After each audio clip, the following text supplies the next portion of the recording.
Et on va parler maintenant d'une affaire qui a secoué toute la société française dans les années 80 et près de 40 ans après la mort du petit Grégory. Nouveau rebondissement, puisque la justice vient d'ordonner de nouvelles expertises à la demande des parents du petit garçon retrouvé mort, je le rappelle, asphyxié dans la Vologne. C'était le 16 octobre 1984. Bonjour, maître Marie-Christine Chastan-Morand. Bonjour. Un grand merci d'être avec nous en direct. Vous êtes l'avocate des parents de Grégory, Christine et Jean-Marie Villemain. Qu'est-ce qui a motivé votre demande de saisir la justice pour de nouvelles expertises 40 ans après ? En réalité, cette demande avait été présentée il y a un moment, puisque on avait eu une première décision en janvier 2021 qui avait ordonné des investigations à caractère scientifique, qui tournaient d'ailleurs autour des recherches ADN, recherches parentales, portraits robogénétiques, etc. Bien.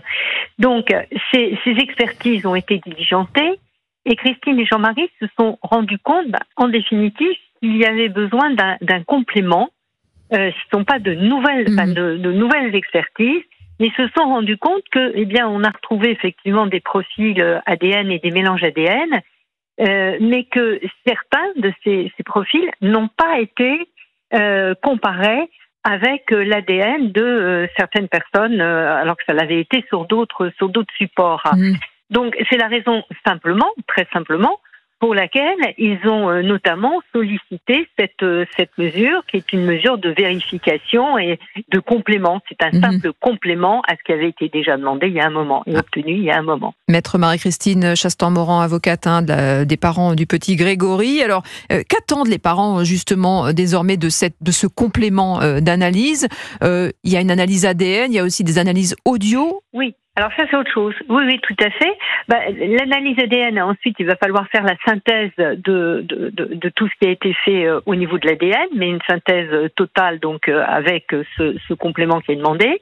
Et puis, alors là, il y a une autre piste qui est celle des enregistrements du corbeau. Alors, vous savez, l'affaire remonte à 1984, elle est très ancienne.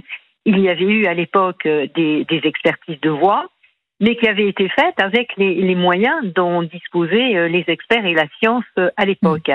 Et aujourd'hui, ce qu'ils espèrent, puisqu'il y a eu des progrès fulgurants en matière d'ADN, on ne parlait pas d'ADN à l'époque, ils espèrent également que au niveau de la voix, on puisse, c'est ce qu'ils se sont laissés dire et apparemment ce qui se fait dans d'autres pays, à partir de la voix, on peut rechercher quelle est l'empreinte vocale, et puis éventuellement ensuite faire des comparaisons. C'est ça qu'ils espèrent.